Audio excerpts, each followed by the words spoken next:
En aquest vídeo veurem l'all porro silvestre, Allium porrum. En estat silvestre és una planta perenne. Viu més de 3 anys. En estat de conreu, viu 2 anys màxim. El primer any vegeta i el segon any floreix. És una planta bulbosa. Arriba a mesurar 1 metre d'alçada. Els alls estan adaptats a terrenys secs, ja que emmagatzemen aigua a l'interior del bulb. És una planta comestible i es cultiva per ser utilitzada a la cuina, per fer sopes, bitxissuars i licksoup, guisats i amanides.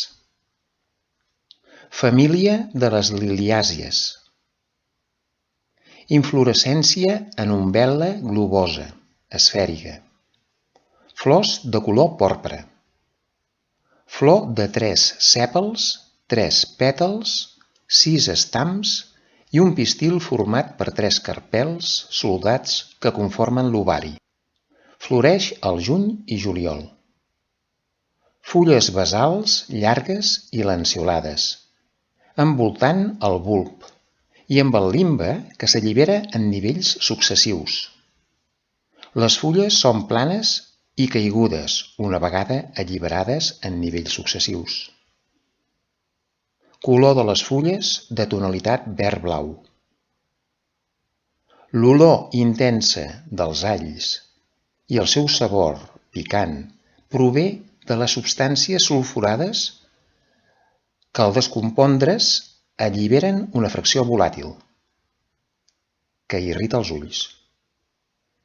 Conté, entre d'altres, al·liïna, flavònols i vitamines.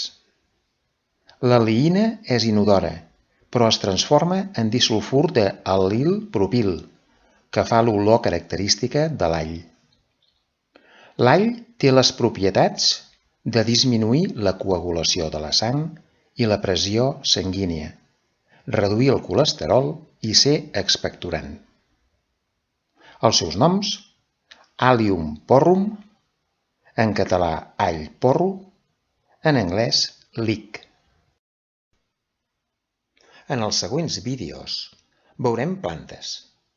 Les identificarem i descriurem les seves característiques i propietats.